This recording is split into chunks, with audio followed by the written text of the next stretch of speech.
So to us, simulation is simply the process of replicating a physical test in the virtual world using software.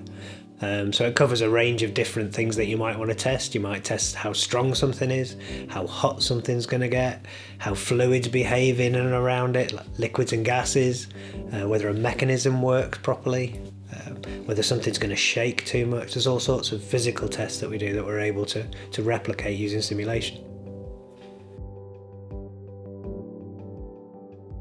So there's many reasons why people would choose to use simulation. Generally, I guess the most simple answer is probably because it saves money, it saves time, because we have to produce less physical products to test. Obviously, if we don't have to commission a prototype, that's going to save a lot of time, save money. Physical testing tends to be quite conservative and result in over-engineering. If we design something and it passes a test, we'll probably, accept that and move on. But it may be that it was a lot heavier, uglier than it needed to be. So by doing it in a virtual environment, we tend to produce better results, better products. It also enables innovation because it reduces the risk.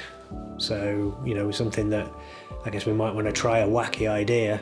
We may not have the confidence to do that if it means commissioning an expensive prototype and doing a bunch of expensive testing, whereas if we could just try it in the virtual environment and it's just a case of a few hours of time, it kind of opens the door to trying out more innovative ideas.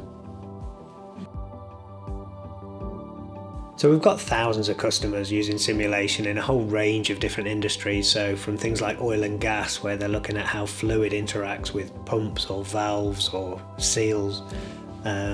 Looking at sporting equipment, where we've got customers testing things like bike components, needing to know that they're going to survive or how long they're going to last.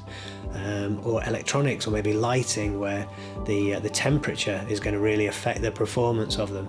So regardless of what industry or what products people are designing, simulation should be able to provide real benefits to their design process.